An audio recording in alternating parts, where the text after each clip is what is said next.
إن الحمد لله نحمده ونستعينه ونستغفره ونعوذ بالله من شرور أنفسنا ومن سيئات أعمالنا. من يهده الله فلا مضل له ومن يضلل فلا هادي له، وأشهد أن لا إله إلا الله وحده لا شريك له، وأشهد أن محمدا عبده ورسوله. أما بعد، فإن خير الحديث كتاب الله، وخير الهدي هدي محمد صلى الله عليه وسلم، وشر الأمور محدثاتها، وكل محدثة بدعة، وكل بدعة ضلالة، وكل ضلالة في النار. أعوذ بالله من الشيطان الرجيم. بسم الله الرحمن الرحيم. يوم نقول لجهنم هل امتلأت وتقول هل من مزيد وأزلفت الجنة للمتقين غير بعيد هذا ما توعدون لكل أواب حفيظ من خشي الرحمن بالغيب وجاء بقلب منيب ادخلوها بسلام ذلك يوم الخلود لهم ما يشاءون فيها ولدينا مزيد. قال الله عز وجل: انما يتقبل الله من المتقین. آج ذی الحجہ کی 9ویں تاریخ ہے. کل انشاءاللہ العزیز عید الاضحیٰ منائی جائے گی، اور اللہ نے جن کو استطاعت دی ہے، مال و دولت سے نوازا ہے، وہ انشاءاللہ العزیز وہ اللہ کے فضل سے قربانی بھی کریں گے. کیونکہ یہ قربانی کا موسم ہے، اس لیے مناسب سمجھا گیا کہ اس موضوع پر وضاحت کی جائے کہ قربانی کس کی قبول ہوتی ہے، قبولیت قربانی کے شرائط کیا ہے، اور کن لوگوں کی قربانیاں قبول نہیں ہوتی. آدمی تو بڑے شوق سے قربانی کرتا ہے، بڑی محنت سے پیسہ جمع کر کے جانور خرید کے لاتا ہے اور جانور قربان کرتا ہے، اور گوشت کو غریب مسکین پاس پڑوس رشتہ دار میں تقسیم بھی کرتا ہے، کھاتا بھی اور لوگوں کو کھلاتا بھی ہے. لیکن ہم جس طرح ہر سال قربانی کرتے ہیں، کبھی ہم نے یہ غور کیا کہ یہ قربانی ہماری قبول بھی ہو رہی ہے کہ صرف یہ رسم بنی ہوئی ہے؟ کن کی قربانی قبول ہوتی ہے، ان کی پہچان کیا ہے، وہ کون لوگ ہیں جن کی قربانیاں قبول ہوتی ہیں؟ ہاں، آئیے ان کا جائزہ لیں. پہلی چیز یہ کہ عقیدے کی درستگی. قربانی ان لوگوں کی قبول ہوتی ہے جن کا عقیدہ صحیح ہوتا ہے، جو پکے سچے مسلمان ہوتے ہیں. کافر کی قربانی قبول نہیں ہوتی. اللہ رب العالمین نے شرک کرنے والے اور کفر کرنے والوں کے سلسلے میں صاف اعلان کر دیا ہے کہ ان کا ٹھکانہ جہنم ہے. وہ چاہے جتنی زیادہ نیکی کر لیں، چاہے وہ جتنا زیادہ اچھا کام کر لیں، ان کی قربانی قبول نہیں ہوگی. عقیدے کی درستگی بہت بڑی ذمہ داری ہے. عقیدہ صحیح ہے تو سب کچھ صحیح ہے، عقیدہ صحیح نہیں ہے تو سب کچھ کیا ہو سب بیکار ہے. انہ من یشرک باللہ فقد حرم اللہ علیہ الجنہ ومأواہ النار وما للظالمین من انصار. اللہ تعالیٰ کہتا ہے جنہوں نے شرک کیا ان کا ٹھکانہ ہمیشہ ہمیشہ کے لیے جہنم ہے، اور ان کے لیے آخرت میں کوئی پوچھنے والا نہیں، کوئی مدد کرنے والا نہیں ہے. ان الذین کفروا وماتوا وهم کفار. قرآن کہتا ہے کہ جو لوگ مر گئے اس حال میں کہ وہ کافر تھے، اولئک علیہم لعنۃ اللہ والناس اجمعین. ان کے اوپر فرشتوں کی لعنت ہے، ان کے اوپر اللہ کی لعنت ہے، اور تمام انسانوں کی لعنت ہے. ابو طالب آپ کے چچا تھے، اسلام نہیں قبول کیے لیکن رسول کی بڑی مدد کی. رسول اللہ صلی اللہ علیہ وسلم کے چچا ہے، سگے چچا ابو طالب.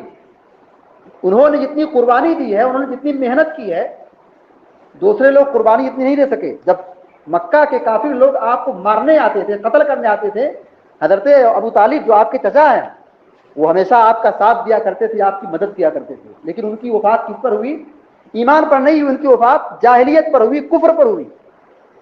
آپ سے پوچھا گیا کہ ان کو کچھ فائدہ پہنچنے والا ہے، یعنی آپ ان کے چچا ہیں، کیا آپ کے ذریعے سے ان کو کچھ فائدہ ملنے والا ہے؟ آپ نے کہا کوئی فائدہ ملنے والا نہیں ہے. اگر وہ میرے چچا نہیں ہوتے تو جہنم کی سب سے نچلی سطح میں ہوتے، لیکن پھر بھی میں چچا ہوں تو میرے ذریعے سے ان کو ایک فائدہ یہ ہوگا کہ ان کو جہنم میں عذاب تو دیا جائے گا لیکن ہلکا عذاب ہوگا. ہلکا عذاب کیسا ہوگا؟ ان کو آگ کی 2 جوتیاں پہنائی جائیں گی، اور جن سے ان کا دماغ کھولے گا، سمجھیں گے کہ سب سے سخت عذاب مجھ کو ہی ہو رہا ہے. تو کہاں ہے ان کے آپ کے چچا؟ جہنم میں.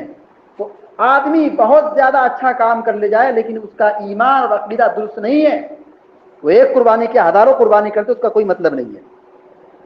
اب ابن جدعان جاہلیت کا ایک بڑا سخی آدمی تھا، بڑا نیک آدمی تھا، مسلمان نہیں تھا، مہمان نوازی کرتا تھا، صدقہ کرتا تھا، غریبوں پر خرچ کرتا تھا، اپنے رشتہ داروں کے ساتھ اچھا سلوک کرتا تھا، اس کو دولت بہت ملی تھی، بہت خرچ کرتا تھا، بڑا اچھا آدمی تھا، سماجی آدمی تھا، سوشل کام کیا کرتا تھا۔ پیارے نبی سے پوچھا گیا کیا اس کو آخرت میں کچھ نیکیاں فائدہ پہنچائیں گی؟ آپ نے کہا نہیں، کبھی اس نے اللہ سے مغفرت کی دعا نہیں کی، ایمان نہیں لایا، لہذا اس کا ٹھکانہ بھی جہنم ہے۔ تو آدمی قربانی کرنے سے پہلے، کوئی نیک کام کرنے سے پہلے اپنے ایمان کا جائزہ لے لو۔ ایک آدمی شرک کر رہا ہے، ایک آدمی کفر کر رہا ہے، اس کی قربانی کسی مطلب کی نہیں، کوئی معنی نہیں رکھتا ہے۔ اسی طریقے سے قربانی کے شرائط میں سے ایک شرط یہ ہے، یعنی جن کی قربانیاں قبول ہوتی ہے ان کی دوسری پہچان یہ ہے کہ آدمی اخلاص کے ساتھ قربانی کرے۔ قربانی کرنے والے تو بہت لوگ ہیں، لیکن کن کی نیت درست ہے؟ کون اللہ کے لیے قربانی کر رہا ہے، کون لوگوں کو دکھانے کے لیے قربانی کر رہا ہے؟ ہمارا جانور اتنے ہزار کا ہے، ہمارا جانور اتنے کلو کا ہے، ہمارا جانور اتنا بڑا ہے، تم سے بڑا ہے۔ آدمی جانور لا کر کے شہرت اور نام کما رہا ہے اور لوگوں پر اپنا روب جما رہا ہے، ایسی قربانی اللہ تعالیٰ کے یہاں قبول نہیں ہوتی ہے۔ آدمی چھوٹا جانور لائے، دبلا پتلا جانور لائے، لیکن اللہ رب العالمین کی خوشنودی کے لیے، اللہ کی رضامندی کے لیے جانور قربان کرے اور قربانی دے، اللہ تبارک و تعالیٰ اس کی قربانی قبول کرتا ہے۔ لیکن جو ریا کرنے والے ہیں، جو دکھانے والے ہیں، جو لوگوں کی شہرت، جو اپنی شہرت چاہتے ہیں، اپنا نام چاہتے ہیں، ایسے لوگوں کی قربانی قبول نہیں ہوتی ہے، بلکہ یہ قربانی کر کے بھی گنہگار ہوتے ہیں، یہ نیک کام کر کے بھی گنہگار ہوتے ہیں۔ پیارے نبی علیہ السلام نے فرمایا کل حشر کے میدان میں ایسے لوگوں کو بلایا جائے گا جو ریاکار ہوں گے، دنیا میں لوگوں کے دکھانے کے لیے کیا کرتے تھے، اللہ تعالیٰ ان کو بلائے گا اور کہے گا تم نے یہ کام فلاں کے لیے کیا تھا، اس کے لیے کیا تھا، دکھانے کے لیے کیا تھا، جاؤ جا کے ان سے اپنا بدلہ لے لو، تم کو یہاں کوئی بدلہ ملنے والا نہیں ہے۔ پیارے نبی علیہ السلام نے فرمایا کہ جہنم میں سب سے پہلے 3 لوگوں کو داخل کیا جائے گا، وہ لوگ ہوں گے جو بہت نیکیاں کرتے تھے، آدمی جہاد کیا تھا، اپنی جان کی قربانی دے دیتی اور اپنے پورے مال کو اللہ کے راستے میں قربان کر دیا تھا دکھانے کے لیے، آدمی علم سیکھا تھا لوگوں کو دکھانے کے لیے۔ ایسے 3 لوگوں کو اللہ تبارک و تعالیٰ سب سے پہلے جہنم میں داخل کرے گا، جبکہ ان کی نیکیاں بہت زیادہ ہیں، لیکن نیکیوں میں اخلاص نہیں تھا، اس لیے ان کے سب سے پہلے جہنم میں داخل کیا جائے گا۔ تو قربانی کی قبولیت کے لیے دوسری جو شرط ہے وہ یہ کہ آدمی اللہ رب العالمین کی رضا کے لیے، اللہ کی خوشنودی کے واسطے جانور قربان کرے۔ تیسری شرط یہ ہے کہ آدمی سنت کی پیروی کرے، سنت کے مطابق قربانی کرے۔ سنت کیا ہے؟ آدمی دانتا جانور قربان کرے، دانتا جانور نہیں، اس کی قربانی نہیں ہوتی۔ جانور 2 سال کا نہیں 80 سال کا ہو، قربانی نہیں ہوگی۔ کیا ہے نبی صلی اللہ علیہ وسلم نے فرمایا لا تذبحوا الا مسنہ، تم دانتا ہی جانور قربان کرو، دانتا جانور یہ سنت ہے، یہ ضروری ہے۔ کوئی آدمی 2 سال کا نہیں 80 سال کا جانور لا کے ذبح کر دے، اس کی قربانی نہیں ہوگی۔ کیوں؟ کیونکہ سنت یہ ہے کہ اللہ کے نبی علیہ السلام نے فرمایا کہ لا تذبحوا الا مسنہ، جو دانتا جانور اسی کی قربانی کرو۔ دوسری چیز یہ ہے کہ جانور ہمارا عیب سے پاک ہونا چاہیے، ایسا نہیں کہ لنگڑا ہو، لولا ہو، کانا ہو، بھینگا ہو، کمزور ہو، ہڈی والا ہو، گوشت نہ ہو، گودا نہ ہو، ایسی قربانی نہیں ہوتی ہے۔ سنت میں بتلایا گیا کہ آدمی جب جانور خریدنے کے لیے جائے، پیارے نبی علیہ السلام کہتے ہیں ان نستشرف العین والاذن، کہ ہم آنکھ اور کان اچھی طرح دیکھ لیں کہ آنکھ سے دیکھ رہا ہے کہ نہیں دیکھ رہا ہے، کان اس کا صحیح سالم ہے کہ نہیں صحیح سالم ہے، کہیں کان تو کٹا تو نہیں ہے، کہیں لنگڑا لولا تو نہیں ہے، کہیں کمزور تو نہیں ہے، کہیں اندھا تو نہیں ہے، جانور بالکل اچھا ہو، بے عیب ہو، یہ سنت ہے۔ اگر آدمی لنگڑا لولا لا کے جانور ذبح کر دے، یہ قربانی میں عیب ہو جاتی ہے۔ اسی طریقے سے قربانی آدمی کرے تو وقت کی پابندی کرے۔ سنت میں یہ بتایا گیا کہ آدمی قربانی کب کرے؟ جب آدمی عید الاضحیٰ کی نماز پڑھ لے۔ بہت سارے لوگ ابھی عید کی نماز نہیں پڑھے ہیں اور جا کے قربانی، بڑے جانور کی قربانی شہر میں ہو جاتی ہے۔ آدمی عید کی نماز نہیں پڑھا، اس کی قربانی ہو گئی، بیکار ہے قربانی۔ ایک صحابی رسول نے اپنی قربانی عید الاضحیٰ سے پہلے کر دی، نماز نہیں پڑھے اور نماز کے لیے جانے سے پہلے ذبح کر دی اور پھر عید کی نماز پڑھنے کے لیے گئے۔ پیارے نبی صلی اللہ علیہ وسلم نے فرمایا، کہا تمہاری قربانی نہیں ہوئی۔ تو آدمی دیہات میں ہے، شہر میں کہاں رہتا ہے، اس کی قربانی ہو رہی ہے۔ آدمی یہاں پہ اس کا پیسہ جمع وہاں پر، اس نے عید کی نماز پڑھی نہیں، اس کی قربانی ہو گئی، قربانی ہوئی نہیں۔ سنت یہ ہے، پیارے نبی علیہ السلام نے فرمایا یہ ہے کہ آدمی عید کی نماز پڑھنے کے بعد قربانی کرے، اور یہ سلسلہ چلتا رہے گا، دن ہو کہ رات ہو، صبح ہو کہ شام ہو، 13 ذی الحجہ کی شام تک آدمی قربانی کر سکتا ہے۔ اگر آدمی کوئی عید کی نماز سے پہلے قربانی کر دے، اس کی قربانی نہیں ہوگی، اور اگر آدمی 13 ذی الحجہ کے بعد بھی اگر 14 ذی الحجہ قربانی کر دے، اس کی قربانی نہیں ہوگی۔ تو سنت میں جو بتایا گیا ہے، آدمی سنت کی پیروی کرے۔ اسی طریقے سے قربانی کی قبولیت میں سے چوتھی شرط یہ ہے کہ آدمی جو جانور خرید کے لایا ہے وہ مال حلال راستے سے کمایا گیا ہو۔ آدمی قربانی تو بہت کرتا ہے، لیکن اپنے آپ سے ذرا پوچھے کہ جو میں نے یہ جانور خرید کے لایا ہے، میری جو کمائی ہے کیا یہ حلال ہے؟ آدمی حرام کا مال لا کر کے قربانی کر رہا ہے، کیا اس کی قربانی قبول ہوگی؟ قطعاً قبول نہیں ہوگی۔ کوئی حرام کا پیسہ لا کر کے صدقہ کرے، نہیں قبول ہوگی۔ کوئی آدمی اپنے حرام کمائی سے لا کر کے، سود کے پیسے سے لا کر کے اللہ کے راستے میں خرچ کرے، نہیں قبول ہوگا۔ زکوٰۃ نہیں قبول ہوگی، حج نہیں قبول ہوگا، دعا نہیں قبول ہوگی۔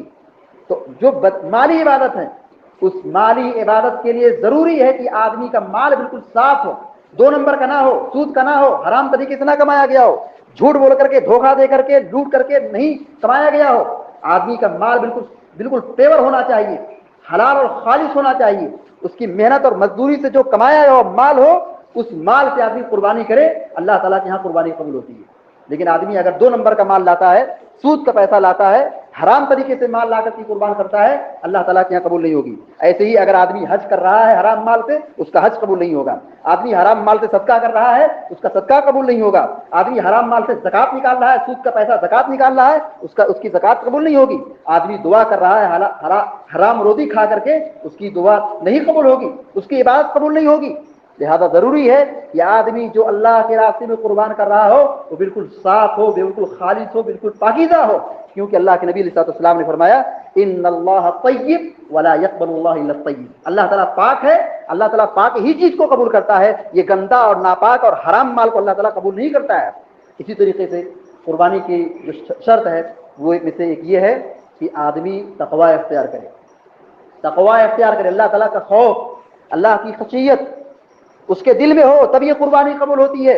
اللہ رب العالمین نے قرآن کریم میں فرمایا انما يتقبل اللہ من المتقین، اللہ تعالیٰ متقی اور نیک لوگوں کی قربانی قبول کرتا ہے۔ حابیل اور قابل آدم علیہ السلام کے 2 بیٹے ہیں، دونوں نے قربانی کی، ایک کی قربانی قبول ہوئی، دوسرے کی قربانی قبول نہیں ہوئی۔ حابیل کی قربانی قبول ہو گئی، قابل کی قربانی قبول نہیں ہوئی۔ اللہ نے فرمایا اس کی وجہ کیا تھی؟ انما يتقبل اللہ من المتقین، اللہ تعالیٰ نیک لوگوں کی قربانی قبول کرتا ہے۔ آدمی نماز نہیں پڑھے، فجر کی نماز میں سو جائے، رمضان کے مہینے میں نماز پڑھ لے، عید کی نماز پڑھ لے، عید الاضحیٰ کی نماز پڑھ لے، جمعہ کی نماز پڑھ لے اور قربانی کر لے، بے مطلب ہے، کوئی فائدہ نہیں ہے۔ آدمی نماز نہیں پڑھ رہا، قربانی کر رہا ہے، کوئی مطلب نہیں ہے، کیونکہ نماز کا چھوڑنا یہ سب سے بڑا گناہ ہے۔ آدمی کی 5 وقتہ نماز غائب ہے، جمعہ کے اندر بھیڑ لگی رہتی ہے، یہ کون سی عبادت ہے؟ یہ کون سا دین ہے؟ ہم نے دین کو خلبا بنا کے رکھا ہے۔ قربانی قبول نہیں ہوگی، کوئی بھی عبادت قبول نہیں ہوگی جب تک کہ آدمی کی نماز بالکل درست ہو، آدمی کے اندر تقویٰ ہو، آدمی پر ایمان ہو، اور آدمی اللہ سے ڈرنے والا ہو، 5 وقتہ نمازوں کی پابندی کرنے والا ہو۔ اللہ رب العالمین ایسے لوگوں کی قربانی قبول کرتا ہے جو نماز نہیں پڑھتے ہیں، ان کی قربانی قبول نہیں ہوگی، ان کی کوئی بھی عبادت قبول نہیں ہوگی۔ تو کیونکہ اللہ کے نبی علیہ السلام نے فرمایا ہے کل قیامت کے دن سب سے پہلا جو سوال ہوگا وہ قربانی کے متعلق ہوگا، وہ روزے کے متعلق ہوگا، وہ حج کے متعلق ہوگا؟ نہیں، سب سے پہلا جو سوال ہم سے اور آپ سے ہونے والا ہے وہ نماز کے متعلق پوچھا جائے گا۔ جس کی نماز درست ہوگی اس کی ساری عبادت قبول ہوگی، اور جس کی نماز اگر خراب ہوگی اس کو جہنم میں ٹھوس دیا جائے گا۔ پیارے نبی علیہ السلام نے فرمایا بے نمازی کا حشر قارون کے ساتھ، فرعون کے ساتھ، یہ جیسے جو ابو جہل امیہ بن خلف بڑے بڑے کافروں کے سردار، ان کے ساتھ اٹھایا جائے گا۔ معمولی بات ہے، نماز کو چھوڑنا کوئی معمولی گناہ ہے، کوئی معمولی غلطی ہے؟ یہ بہت بڑا گناہ ہے۔ آدمی دوسرے گناہ کو کر لے یہ چھوٹا گناہ ہے، لیکن آدمی نماز کو چھوڑ دے یہ سب سے بڑا گناہ ہے۔ اللہ رب العالمین دعا ہے کہ اللہ تعالیٰ ہم سب کو قربانی کی جو مقاصد ہیں اور قربانی کی جو شرائط ہیں اس کو مکمل طور سے انجام دینے کی توفیق عطا فرمائے تاکہ ہماری قربانی قبول ہو سکے۔ اللہ تعالیٰ ہم سب کو ہر قسم کی بلا، مصیبت اور عذاب سے حفاظت فرمائے، اور ہم سب کو دنیا میں جب تک زندہ رکھے ایمان اور توحید پر قائم رکھے۔ آمین یا رب العالمین۔ اقول قولی ھذا واستغفر اللہ لی ولکم ولسائر المسلمین فاستغفروہ انہ هو الغفور الرحیم، وصلی اللہ علی نبینا محمد وعلی آلہ وصحبہ اجمعین۔